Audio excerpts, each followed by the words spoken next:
অবস্থানে বসার জন্য বিশেষভাবে অনুরোধ করা যাচ্ছে। এই পর্যায়ে মূল্যবান তাকরীর নিয়ে আসছেন আন্তর্জাতিক খ্যাতি সম্পন্ন বিশিষ্ট ইসলামী চিন্তাবিদ ও গবেষক আধ্যাত্মিক সাধক ইন্নাল্লাহা ওয়া মালাইকাতাহু ইউসাল্লুনা আলান নবী ইয়া আইয়ুহাল্লাযীনা আমানু সাল্লু আলাইহি ওয়া সাল্লিমু তাসলিমা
साया दर्दाते मुहम्मद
يا أيها الذين آمنوا استجيبوا لله وللرسول إذا دعاكم لما يحييكم صدق الله مولانا العظيم وصدق رسوله النبي الكريم نحن على ذلك لمن الشاهدين والشاكرين والحمد لله رب العالمين ربي صل وسلم وبارك عليه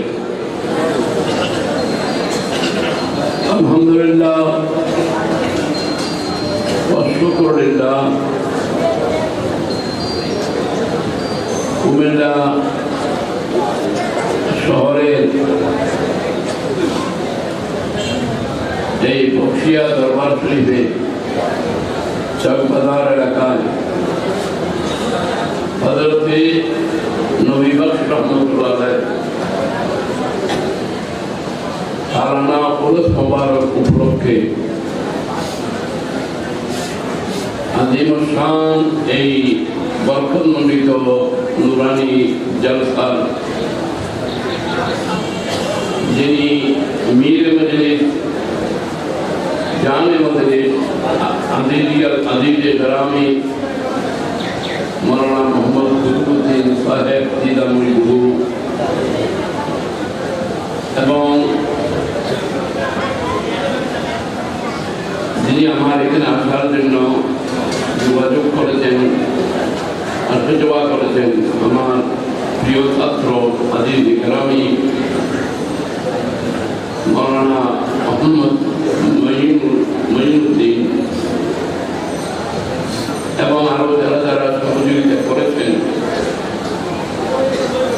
আপনাদের এই আন্তরিক সহযোগিতা এবং দাওয়াতে আমি এই নুরানি মাহফিলে আপনাদের হওয়ার সুযোগ আল্লাহ দিয়েছেন আপনাদের সকলের উপস্থিতি এবং আমাদের উপস্থিতি যারা মুশায়েখ হাজরাত আছেন দিন নিহায়াত কাবিল ইহতরাম উলামায়ে কিরাম বিল খুসুস কুমিল্লা আলিয়া মাদ্রাসার মুহতারাম সুযোগ্য প্রিন্সিপাল হযরত আল্লামা আল্লাহ মাওলানা আব্দুল মজিদ সাহেব মুতাজিলু সহ সুধী মণ্ডলী দরাদার ইসলাম পর্দার আড়ালে মা বোনেরা রহমানি ওয়া রাহমাতুল্লাহ আসসালামু আলাইকুম ওয়া রাহমাতুল্লাহ। আমি এই দরবারের সাজ্জাদা এবং বিশেষ করে যারা এই দরবারের সাথে সংশ্লিষ্ট আছেন তার লোক এবং নির্ভর রাখেন রুহানি সম্পর্ক রাখেন এবং যাদের সাথে এই মসজিদের দরবারের সম্পর্ক আছে তাদের সকলের প্রতি আমার শুভেচ্ছা কৃতজ্ঞতা এবং বরকত জানাচ্ছি এবং আল্লাহর দরবারে ফরিয়াদ করি আল্লাহ পাক যেন দরবারের সাজ্জাদা মাওলানা কুতুবউদ্দিন সাহেবকে সত্যিকারভাবে একজন আহলে সুন্নাত ওয়াল জামাতের যোগ্য আলেম হিসেবে তৈরি হওয়ার তৌফিক দান যাতে শরীয়ত ও তরিকতের ভান্ডারী হয়ে এই দরবারকে যেন আহলে সুন্নাত ওয়াল জামাতের আদর্শ ভিত্তিক সুজলা সুফলা এবং অগ্রসর করে নিতে পারেন আল্লাহ পাক সেই তৌফিক তাকে দান করুন। হাজিরিনে কিরাম, আমরা আল্লাহর ওলির দরবারে আসি, কিছু কথা মাওলানা ইসমাইল সাহেব আপনাদেরকে বলেছেন, উলামায়ে কিরাম তাকরীর করেছেন, তো আরো করবেন। যেহেতু আমাকে স্মরণ করা হয়েছে, দাওয়াত দেওয়া হয়েছে, চারটি কথা আপনাদের সাথে আমি আলোচনা করব। প্রথম নম্বরের কথা হচ্ছে আমরা আল্লাহর ওলির দরবারে আসি এই জন্য যে আল্লাহর ওলির দরবারে গেলে আল্লাহর রহমত পাওয়া যায়। আল্লাহর ওলির দরবারে গেলে কি পাওয়া যায়? আল্লাহর রহমত পাওয়া যায়। কারো বাড়ির পাশে দিয়ে যদি রেল লাইন যায় তো তার ঘরের পাশে দিয়ে রেল যাবে, তার ঘরের পাশে দিয়ে রেল যাবে। তিনি যদি ঘর থেকে স্টেশন পর্যন্ত না যান তো রেল তার ঘরের পাশ দিয়ে যাবে, কিন্তু তিনি রেল রেল যদি পাইতে হয় তাহলে তাকে স্টেশনে যেতে ঠিক কি না? তাকে স্টেশনে যাইতে হবে। রেল পাওয়ার জন্য রেলের স্টেশন লাগে। আল্লাহ এবং আল্লাহর রসুল পাওয়ার জন্য রহমতের স্টেশন হলেন আউলিয়ায়ে কেরাম।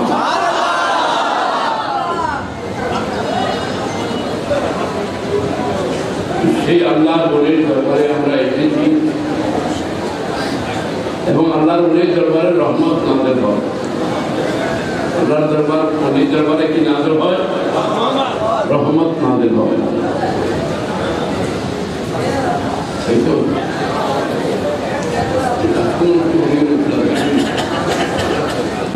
চিনি মান ইউসাল্লিমু আলাইয়া, যে উম্মত আমাকে ভক্তি শ্রদ্ধা মহব্বতের সাথে সালাম করে আমি নবী তাকে তার নাম সহ ঠিকানা সহ দিই। যারা দরুদ আর সালাম করে নবী তাদেরকে চিনেন, নবী তাদেরকে নবী যদি আমাদেরকে চিনেন লাভ হবে না? বড় করে বলেন না, নবী আমাদেরকে চিনলে লাভ হবে না? কারণ আমাদেরকে তো দুনিয়াতেও নবী লাগবে, হায়াতও লাগবে, মৌতের সময় লাগবে, লাগবে কিনা? নবীর সাহায্য তারা খাতমা বিল খায়র কিভাবে হবে? মৌতের সময় নবী লাগবে কিনা? লাগবে। খবরও নবী লাগবে না? কারণ মুনকির নকির তো সওয়াল করবে, মান রব্বুকা, তোমার প্রভুকে জবাব দিল, কিন্তু পরীক্ষায় পাস করে নাই, পাস করবি না। দ্বিতীয় সওয়াল হবে আমার দিনুকা, তোমার দিন কি? বলে দিল দিনই আল ইসলাম, তারপরও পাস করে নেই। মানে ইসলামী নাম নিয়ে অনেক অবসরমান আছে, যারা ইসলামের নাম লয় সত্যিকার মুসলমান নয়, এরকম আছে না? তারপরও পাস করে নেই। এটা সেকেন্ড টার্মিনাল। ফাইনাল পরীক্ষা হবে নবী পাকের নামের উপর, ফাইনাল পরীক্ষা হবে নবী পাকের নামের উপর। মা কুনতা তাকুলু ফি হক্কে হাযা রাসূল মুহাম্মদ সাল্লাল্লাহু আলাইহি ওয়াসাল্লাম, এই নূরানি চেহারাওয়ালা, যার চেহারা মুবারক নূরানি, যার চুল মুবারক নূরানি, দাড়ি মুবারক নূরানি, মুখ মুবারক নূরানি, হাত মুবারক নূরানি, পা মুবারক নূরানি, পসিনা মুবারক নূরানি, পায়খানা মুবারক নূরানি, যারা পাদব সব নূরানি, এই দাঁতে পাকে নূরানিকে তুমি চিনোনি। যখন মুইয়্যিদকে জিজ্ঞেস করা হবে, হায়াতুন নবী রাহমাতুল আলামিন সাল্লাল্লাহু আলাইহি ওয়াসাল্লাম বলবেন, আয় মুনকার নকির, আমাকে চিনি কিনা? এই প্রশ্নের দরকার নাই। এই উম্মত তো আমি নবীর উপর দরুদ ও সালাম করতো, আমি নবী বলতেছি আমি তাকে চিনি।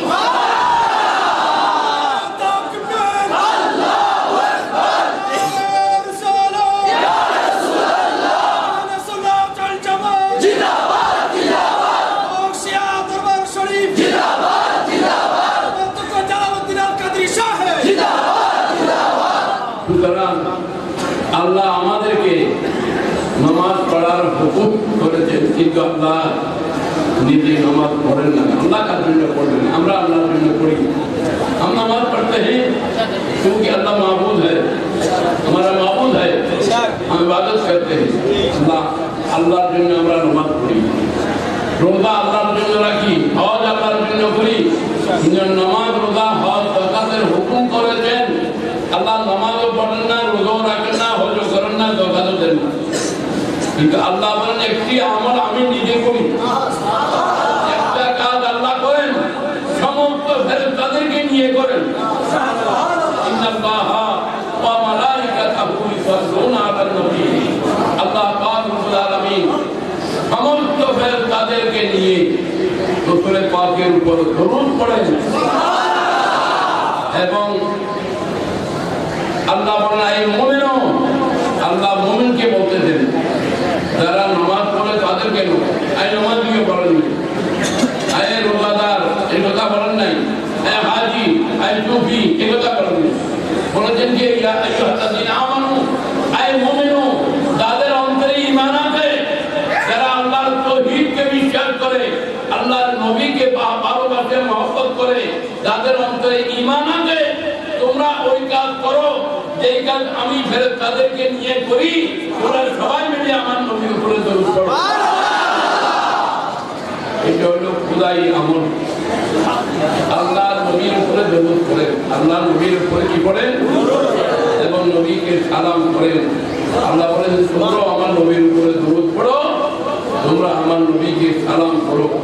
দরুদ পড়লে সওয়াব হবে আর সালাম দিলে আমার নবীর পক্ষ থেকে জবাব হবে। কারণ কিসমতে যদি জিন্দেগির মধ্যে একবার নবীর জবাব নসিব হয়, তার দোনো জাহানের বেড়া পার হয়ে যায়। এজন্য মুহাব্বতের সাথে দরুদ পড়বেন। আল্লাহুম্মা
আমাদের জবানে কথা বলার শক্তি দিয়েছেন, যেন এই জবানে আমরা নবীর তারিফ করি।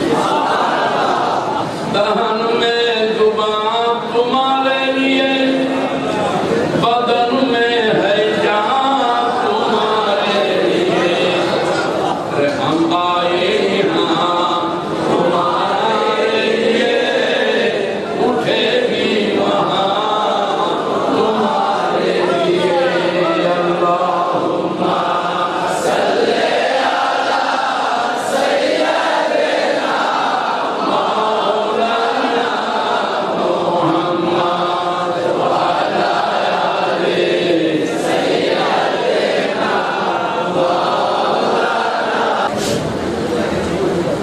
हज़रत इमरान अलैहिस सलामेর ঘরে যখন নবী মরিয়ম আসলেন, খেয়াল ছিল যে একটা ছেলে আসবে এবং তার দ্বারাই দিনের খেদমত হবে। বলেন ইয়া আল্লাহ ইন্নী ওয়াদাতু উনসা, আমার তো মেয়ে হলো, আমি আমার নিয়ত এরাদা কিভাবে পালন করব? খেয়াল করেছিলাম ভাই। अल्लाह बोला लाई ज़करो कल उनसा, तुमने जो ज़कर मांगा, मर्द मांगा, इससे ये औरत बहुत ऊंचा। नहीं तो ज़करो कल उनसा, तुम्हें यही ছেলে চেয়েছিলা, সেই ছেলের থেকে এই মেয়ে বহুত উত্তম, এই মেয়ে বহুত উত্তম। শেষ পর্যন্ত তার কফালত দায়িত্বের জন্য আমি একবারে সংযোগ করে দিচ্ছি, কথা খুব লম্বা, লম্বা, এটাকে ব্যাখ্যা আমরা দিয়েছি। আমি শুধু একটা পয়েন্ট করব, সব কথা বলবো না। এখানে কি কারণে আল্লাহ এই কথাটা বললেন? হযরত জাকারিয়া আলাইহিস সালাম কফালত দায়িত্ব তত্ত্বাবধায়ক হিসেবে দায়িত্ব নিলেন। বাইতুল মুকদ্দাসের কামরার মধ্যে রাখা হলো। ওয়াজাদা ইনদাহা রিজকা, ওয়াজাদা ইনদাহা, কামরার ভিতরে দেখলেন অনেক ধরনের ফল, সাদা সাদা টাটকা টাটকা ফল, বাকি না, পুরানো না, একেবারে তাজা, এবং মার্কেটের মধ্যে সেই ফ্রুট না। উনি দেখে হযরত জাকারিয়া আলাইহিস সালাম তাজ্জুব হয়ে গেলেন। আলা আলা ইয়া মারইয়াম আন্না লাকি হাদা, আন্না লাকি হাদা, এই ফ্রুট তোমার কামরায় কোথা থেকে আসলো?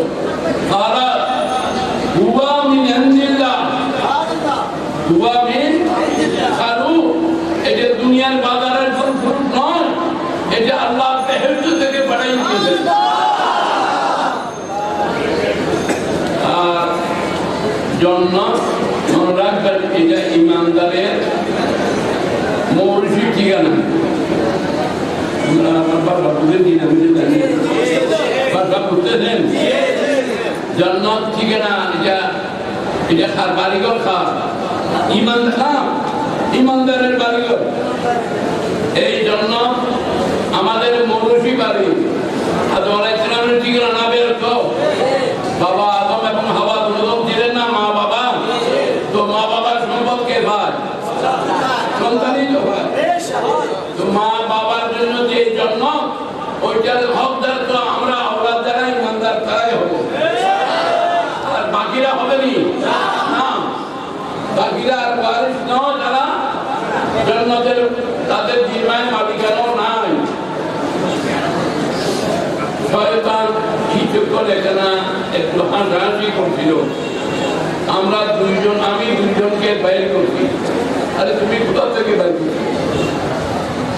আমি বাইর করছি আদম হাওয়াকে, দুজনকে। আদম আলাইহিস সালাম হলো সিংহলের চরণ দিকে হরব, আর মা হাওয়া হলেন জিদ্দা। আরবির মধ্যে জিদ্দাতুল মানে দাদি, জিদ্দা মানে কি? ওই দাদি হাওয়া যে জায়গায় আছে ওই জায়গার নাম জিদ্দা হয়ে গেল, ওই নামে কি হয়ে গেছে। আপনারা মুখাদ্দির সৌদি আরবের শহরের নাম শুনেন নাই জিদ্দা? ওইখানে মা হাওয়ার কবর মাজার, মা হাওয়ার মাজার হলো জিদ্দা। জিদ্দাতুল মানে কি? দাদি বলেন না, বললাম তো আমি। জদ্দুল মানে দাদা, জদ্দুল মানে দাদি। এই দাদি মা হাওয়া সেখানে পৌঁছে গিয়েছিলেন, এই কারণে ওই জায়গার নাম দিতে হয়ে গেল। এখন একজন নবী আর একজন বলি। আদম আলাইহিস সালাম কি? আপনারা আওয়াজ দেন না আমাকে, তাহলে আমি নাম দিকে দেব। আদম আলাইহিস সালাম কি? হাওয়া আলাইহিস সালাম কি? বলি। কারণ কোন মহিলা নবী হতে পারে না, কোন মহিলা নবী হতে মহিলা বলি হতে পারে, বলি হতে। নবী আল্লাহর ওলিকে তালাশ করতেছেন, আর ওলি আল্লাহর নবীকে তালাশ করতেছেন। আদম আলাইহিস সালাম হাওয়াকে তালাশ করতেছেন, বিবি হাওয়া আদম আলাইহিস সালামকে তালাশ করতেছেন। 350 বছর, কত বছর? 350 বছর পর দুজন একত্রিত হলো মক্কা শরীফের আরফা ময়দানে। কোন ময়দান? একটু আপনারা আওয়াজ দেন, কোন ময়দান?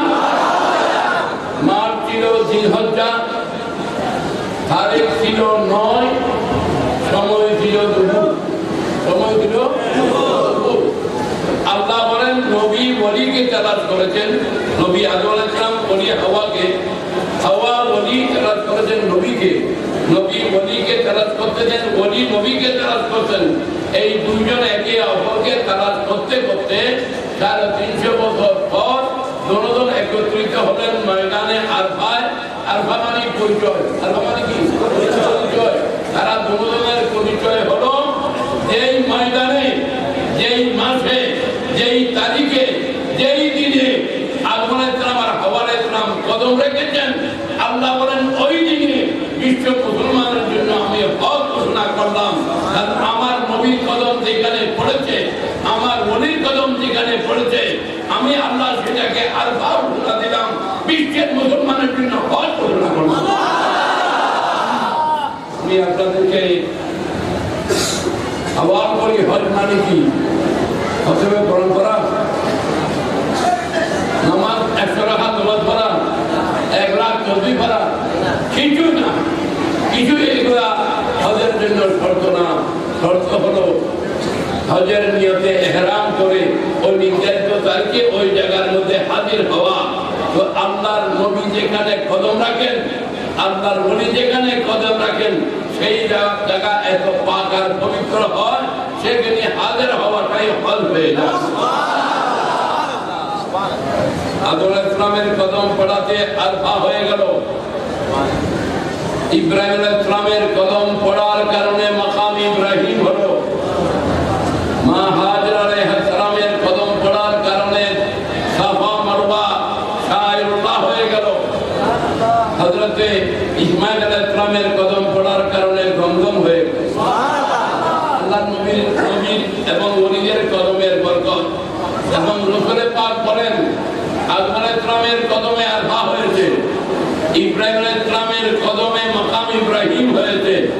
ইব্রাহিমের কদমে মাকাম ইব্রাহিম হয়েছে এবং জমজম হয়েছে, হাজরা আলাইহিস সালামের কদমে সাফা মারওয়া সায়রুল্লাহ হয়েছে।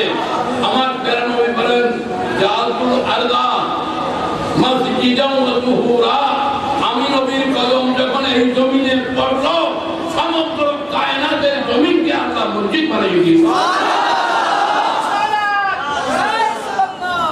যেগুলো কদমে মুস্তফা, যেগুলো কদমে মুস্তফা, আরো অনেক কথা আছে হাদিসের ব্যাখ্যায়, আমি সেদিকে যাচ্ছি। হযরতে জাকরিয়া আলাইহিস সালাম যখন দেখলেন বিবি মরিয়মের কামরা আলাইহিস সালাম ফল ফ্রুট তাজা তাজা, বললেন এই ফল ফ্রুট কোথা থেকে আসলো? বলেন হুয়া মিন ইনদিল্লাহ, এটা আল্লাহর দরবার থেকে, আল্লাহর দরবার থেকে, জান্নাত থেকে এসেছে। আউলিয়ায়ে কেরামের জন্য জান্নাত থেকে ফল আসে, আউলিয়ায়ে কেরামের জন্য জান্নাত থেকে কি আসে, এবং আউলিয়ায়ে কেরামের দরবারে ফেরেশতার নিয়ামত আসে। দেখবেন আপনারা আউলিয়ায়ে কেরাম এমন সৎকর্মের অধিকারী যে তাদের জন্য জান্নাত থেকে আল্লাহ নিয়ামত পাঠিয়ে দেন। ময়দান সুনসান কিছু নেই, একজন আল্লাহর ওলি যখন এসে গেলেন তখন চতুর্পার্শ্ব থেকে নিয়ামত আসে। কোথা থেকে আসতেছে নিয়ামত? ওই নিয়ামতগুলো জান্নাত থেকে আল্লাহ পাঠিয়ে দেন। হাজরিন কিরাম, জান্নাত আল্লাহর ওলিদের কবজায়, আল্লাহর প্যারা নবীর কবজায়। নবী হাত বাড়াইলে জান্নাতে পৌঁছে যায়। ইমামে বুখারী রাহমাতুল্লাহ আলাইহি বুখারী শরীফের প্রথম পারায় ইরশাদ করেন যে সালাতুল কুসুফ, সূর্যগ্রহণের নামাজ পড়াচ্ছিলেন সাহাবায়ে কেরামকে। সাহাবায়ে কেরাম বলেন আমরা দেখলাম রাসূলের পাক নামাজের মুসল্লা থেকে সামনের দিকে গেলেন। পশ্চিম কোন দিকে গেলেন? এটা নবী করিম সাল্লাল্লাহু আলাইহি ওয়াসাল্লাম মুসল্লা থেকে সামনের দিকে গেলেন, হাত বাড়াইলেন এবং ধরতে চাইলেন, আবার ছেড়ে দিলেন। নামাজের পরে আল্লাহর প্যারা হাবিবকে আরো বললেন ইয়া রাসূলুল্লাহ, আপনি পেট মশলা বাদ দিয়ে আগে যাইতে নামাজে কোনো সময় আমরা দেখি নাই, এখন দেখলাম আপনি সামনের দিকে অগ্রসর হয়ে গেছেন এবং ধরার জন্য চাইলেন, আবার ডেকে আপনি ছেড়ে দিলেন, ব্যাপারটা কি আমরা বুঝি নাই। রাসূল পাক বললেন তোমরা এই সূর্য গ্রহণের সময় নামাজ পড়ার জন্য এসেছো, আমি দেখলাম আমার সামনে বেহেশতের বাগান, আমি দেখলাম আমার সামনে বেহেশতের বাগান, বাগানের মধ্যে ফল ফ্রুট টটকানো অবস্থায় তোমাদেরকে একটু আঙ্গুর খাওয়াবার জন্য আমার ইচ্ছা হবে, আমি তোমাদেরকে একটু আঙ্গুর খাওয়াবো। বেহেশতের বাগানের আঙ্গুরের ঠোয়া ধরলাম, ধরার পরে খেয়াল করলাম এটা তো আল্লাহ গায়েব রেখেছেন। আল্লাহর গায়েবকে আল্লাহর মনসার বিপরীতে যদি আমি হাজির করি তাহলে আল্লাহর মনসার খারাপ হয়ে যাবে। আমার উম্মত গায়েবের উপরে ঈমান রাখার কারণে যেই বরকত পাচ্ছে সেই বরকত থেকে মাহরুম হয়ে যাবে। তাই আমি বেহেশতের বাগানের আঙ্গুর ফল ছেড়ে দিলাম।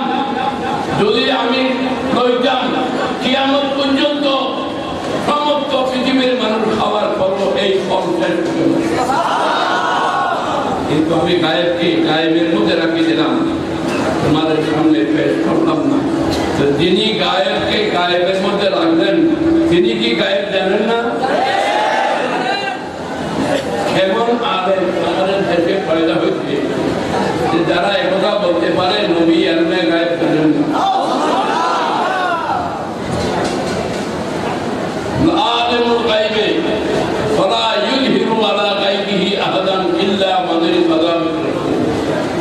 আল্লাহ বলেছেন যে আমি আলিমুল গায়ব, যে কারো উপর আমি গায়েব জাহির করি না, যে আমার মনোনীত পছন্দিদা নবীকে আমি ইলমে গায়েব দান করি। এটা কি ইলমে গায়েব না? এটা কি? আপনারা আমাকে একটু সাহায্য করেন না, জবাব দেন না, ইলমে গায়েব কিনা? আল্লাহ বলেন আমি আমার পছন্দনীয় পয়গম্বরকে নবীকে ইলমে গায়েব আমি দান করি। এখন মোল্লা যদি বলে নবীর কাছে গায়েব নাই, আমরা কি মোল্লাকে মানবো না আল্লাহকে মানবো? কোন দিকে যাবো? ওয়াইনদাহু মাফাতিহুল গায়েব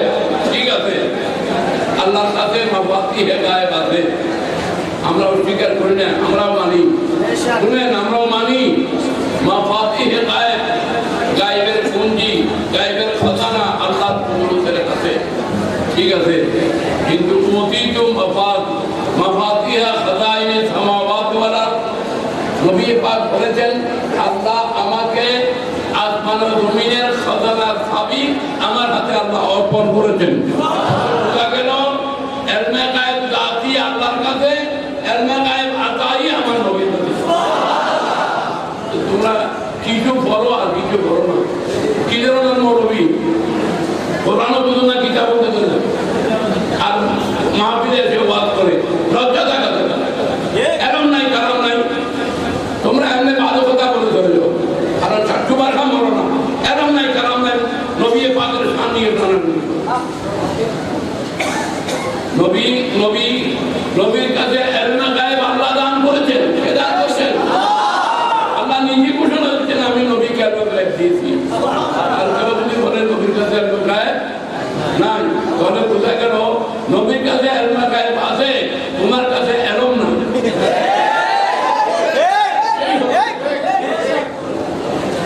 আল্লাহুম্মা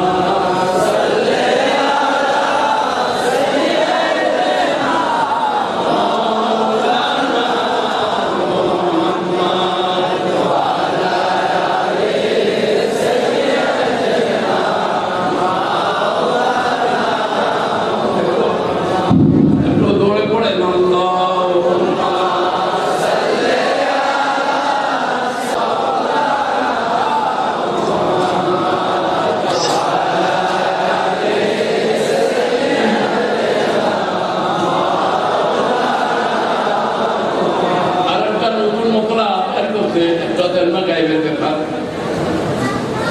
এখন নবীর কাছে ইলমে গায়েব আছে, আপনাদের ঈমান আসলো কিনা? আপনারা এখন ঈমান আনতে পারছেন কিনা? আরো অনেক দলিল আছে, কিন্তু সব দলিল এখানে দিলে তো আমি অন্য কথা বলতে সুযোগ পাবো না। আর না হলে ইলমে গায়েবের উপর আর বহুত দলিল আছে। করেন और कोई गायब ना हो बता जब खुदा ही ना छुपा तुम पे करोड़ों जरूर। আদওয়ালা ইসলামকে জিজ্ঞেস করা হলো, আপনি আল্লাহকে দেখছেন কি না দেখেন? তো আল্লাহর পয়গাম আপনি পৌঁছেছেন? আমি ওহির মাধ্যমে, আমি আল্লাহ এক কথা ওহির মাধ্যমে জেনেছি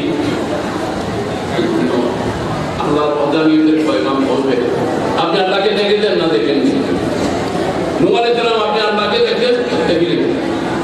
মুসা আলাইহিস সালাম আল্লাহকে আপনি দেখেছেন? বলে না, কি আল্লাহকে দেখতেন? দেখার জন্য চেয়েছিলাম, সবার করতে করতে শেষ। ইব্রাহিম আলাইহিস সালাম আপনি আল্লাহ দেখেছেন? বলেন না। ঈসা আলাইহিস সালাম আপনি আল্লাহ দেখেছেন? সমান কিভাবে হবে? আপনি আমার দাওয়াত কবুল করেন, লা মাকানের মধ্যে আমার দরবারে আসেন, আমি আপনাকে দেখা দেব, আপনি আমাকে দেখবেন, দেখার পরে বলবেন সমস্ত আম্বিয়া ইকরামের গওয়াহি সত্য, আমি সমস্ত নবীগণ আল্লাহ এক বলে গওয়াহি দিয়েছেন, আমি সেটা সত্যি করতেছি, এটাকে আমি সত্যায়ন করতেছি। আমি লা মাকানে গিয়ে নিজের চোখে আল্লাহকে দেখে এসেছি। আমার নবীর দ্বারা সমস্ত আম্বিয়া ইকরামের তসদীক হয়ে গেল, এবং যেটা সকলের জন্য গায়েব ছিল সেটা আল্লাহ আমার নবীর সামনে প্রকাশ হয়ে গেল। আমাদের নবী আল্লাহকে দেখেছেন কিনা? বড় করে বলেন না, আল্লাহকে রাআইতু রাব্বি ফি আহসানি সূরাতিন, আমি বড় সুন্দর অবস্থায় আল্লাহকে বড় সুন্দর ভাবে দেখেছি। আল্লাহ বড় সুন্দর। আল্লাহ পাক বলেন আমি নবীকে আমার কাছে আমি দেখলাম, আমার নবী বড় সুন্দর। নবী বলেন আল্লাহ সুন্দর, আর আল্লাহ বলেন নবী বড় সুন্দর। দুই বললে হবে নাকি নবীর কাছে আইবাতে? দুই বললে হবে নবীর কাছে আইবাতে বলতে পারবেন? আল্লাহ নবীর কাছে কোনো আয়, কোনো ত্রুটি, কোনো দোষ কিছু নবীর কাছে আল্লাহ রাখেন নাই। সমস্ত দোষ ত্রুটি থেকে আল্লাহ নবীকে মুক্ত করেছেন।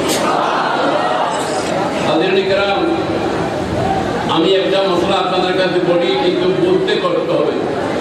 ওলামায়ে কেরাম এখানে আছেন, তাহলে বেরমরা এখানে আছেন, কুমিল্লা আলিয়ার কিশোর সাহেব আছেন, অনেক সময়দার মানুষ আছেন। আম্বিয়ায়ে কেরাম গুনাহ থেকে পাক, নবীরা মাসুম। আপনারা এই মশলা আহলে সুন্নাত ওয়াল জামাতের আকীদার মশলা, এটা আপনারা মানেন কিনা? নবীগণ পাক, কবিরা সগীরা কোনো গুনাহ কোনো নবীর কাছে নাই। তামাম সগীরা কবিরা থেকে নবীগণ পাক, পবিত্র, মাসুম। এটা আমাদের আহলে সুন্নাত ওয়াল জামাতের ঈমান। নবীদের কাছে কোনো গুনাহ জোরে বলেন বিধানা দামি, কিন্তু যখন হাজত হয়ে যায়, পায়খানা পেশাবের যখন হাজত হয়, তখন দামিগত থেকে মানুষ বাইর হয় নাকি ঘরের ভিতর পায়খানা করে? আপনাদের মধ্যে কেউ ঘরের ভিতরে বিধানার উপরে কেউ পায়খানা করে কিনি? এখন কোনো মানুষ যদি ঘর থেকে বাইর হয় পায়খানার জন্য, তোর মনে কথা বলবে নাকি এই আমি তাকে ঘর থেকে বাইর করছি? আরে আমি যে বাইর হয়েছি আমার ভিতরে নজির না বার করার জন্য। আল্লাহ বলেন, আদম তোমরা স্বামী স্ত্রী দুজনকে আমি জান্নাত দান করেছি, যে তোমাদের মধ্যে পাকও আছে খবিস আছে, তোমাদের মধ্যে তৈয়ব আছে খবিস আছে। আছে না? আদম আলাইহিস সালামের আওলাদের মধ্যে পাক আছে না পাক আছে? আবু জাহাল না পাক কিনা? জোরে বলেন।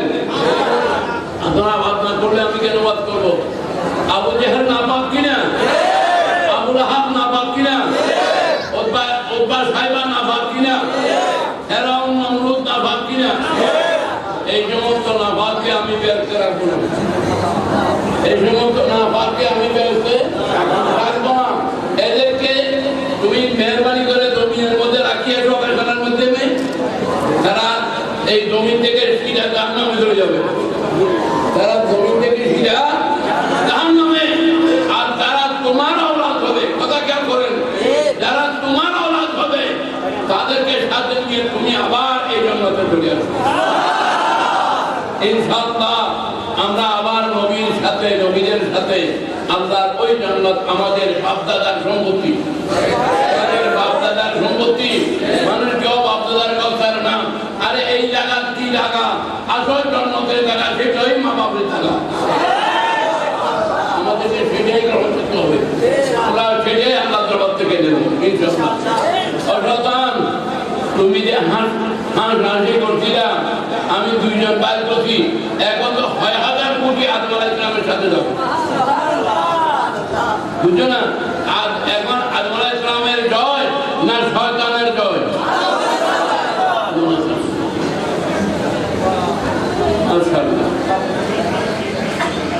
আদম আলাইহিস সালাম গুনাহ করে নাই, আদম আলাইহিস সালামের ভুল হয়েছে। আদম আলাইহিস সালামের কি হয়েছে? আপনারা আমাকে সাহায্য করেন। আল্লাহ কোরআনে বলেন, ফানাসিয়া আদমু, যে কোরআন, ফানাসিয়া আদমু ওয়া লাম নাজিদ লাহু আজমা। আদম আলাইহিস সালাম ने निस्यान किया, ভুল हुआ। আদম আলাইহিস সালাম ভুল করেছে, গুনাহ করেছে। আর ভুল করা গুনাহ নয়, ভুল করা গুনাহ। আপনারা কি আমার কথা জিজ্ঞেস আছে না ভুলে গেছেন? আপনারা খেয়াল করেন, আদম আলাইহিস সালাম ভুলে গেছেন, গুনাহ করেছেন। একজন মানুষ গ্রীষ্মকালে রোজা রাখছে, গ্রীষ্মকালে রোজা, কিন্তু গ্রীষ্মকালের রোজা তো 16 ঘন্টা 17 ঘন্টা হবে, তাই না? আর যদি ভাষা হয় দিন রৌদ্রের মধ্যে কাজ করার পর সিনার কি অবস্থা হয় আপনারা বলেন? যখন সকাল 10টা থেকে সূর্য গরম হয়, দিনের 3টা পর্যন্ত যদি জমিনে কাজ করে, হাল চাষ করে, তার রূপের মধ্যে কোনো পানি থাকে না। চাষবাস করার পর তখন ঘরে আসলো, তখন পানির সুরাই আমরা কি বলেন? কঠি বলেন? আপনারা জানলে আমাদের একটু সাহায্য করেন না, একটু সাহায্য করেন, আমি খুশি হবে। যে সুরাই করে না, কঠি, পানির কঠি দেখলো। পানির কঠি দেখার পর সেই কঠি মুখে নিয়ে কট কট কট কট সারি কেজি পানি খাইবে। পকেটে খাইল বলে না 4 কেজি পানি খাইয়ে করলো বেগম সাহেব হাতে ছিল এই রোজাদার সারাদিন রোজার এখন তুই পানি খাই ফেললাম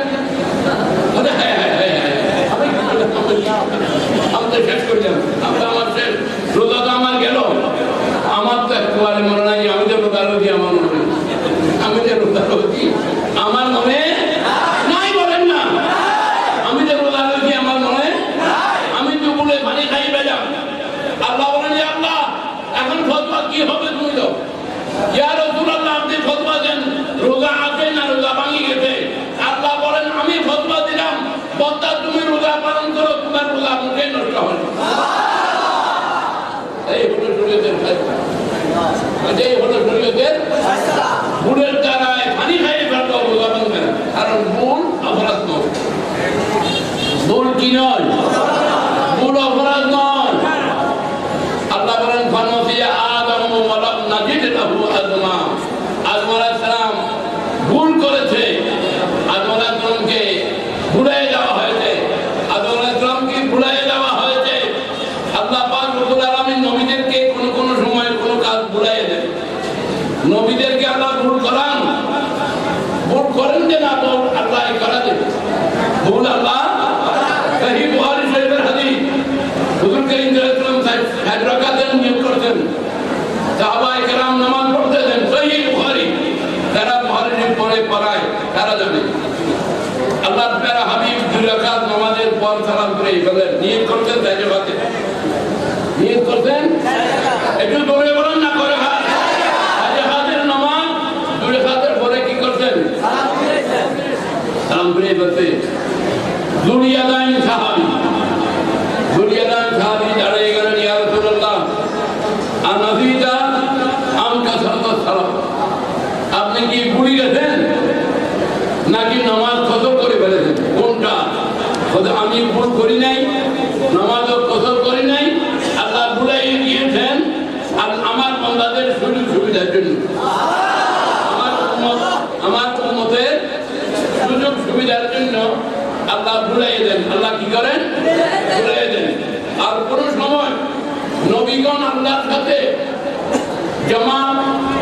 এমন জমা হয়ে যায় জমা বাইনাল ফারকাই তখন নবীর কাম আল্লাহর দিকে নির্গত হয় কোন বান্দার দিকে হয় না যেমন রাসূল পাক মক্কামে বদরের মধ্যে হাতর নিক্ষেপ করেছিলেন কাকে কাফেরদেরকে আল্লাহ বলেন আমার আবাইজা ইয়া রাসূলুল্লাহ আপনি মারেন নাই ইয়া রাসূলুল্লাহ আপনি मारन नहीं हमारा मैदा इधर मैदा जब आप फेंक रहे थे आपने जब पाथर मारते ছিলেন তখন আপনি মারেন নাই ওয়ালাকিন আল্লাহ রামা আমি আল্লাহ মেরেছিলাম আল্লাহ বলেন আমার নবী এমন আল্লাহর দরবারে খানা ফিল্লা হয়ে গেছেন যে আমার নবীর কাজকে আল্লাহ নিজের কাজ বলতেন বলেন সুবহানাল্লাহ হযরত মায়েশা সিদ্দিকা রাদিয়াল্লাহু তাআলা বলেন আমি রাত বেলায় উঠতাম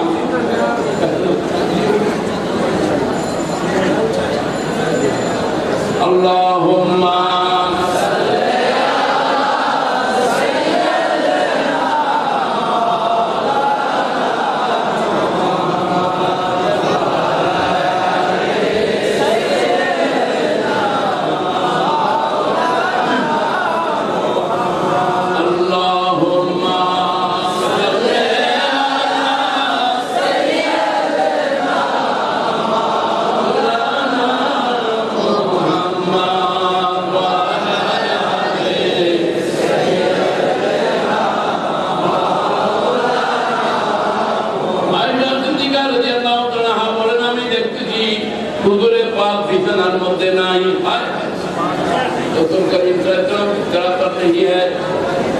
আমি দেখলাম সামনে আল্লাহর প্যারা নবী দণ্ডায় মানবতায় নামাজ পড়তেছেন এমন অবস্থা দেখলাম হাত্তা তওয়ার মাতকাদমাহু আল্লাহর প্যারা নবীর দুনো কদম শরীফ এইভাবে বড় বড় বড় করে পুড়ে গেছে মায়েশা সিদ্দিকা রাদিয়াল্লাহু তাআলা আমার নবীর কদম ধরলেন ইয়া রাসূলুল্লাহ আপনি এইভাবে নামাজ আপনি আল্লাহর ওয়াক্তে একটু আরাম করেন, আপনি একটু আল্লাহর ওয়াক্তে আরাম করেন। বেহদ তকলিফ হচ্ছে। রাসূল পাক জবাব দিলেন, ইয়া আয়েশা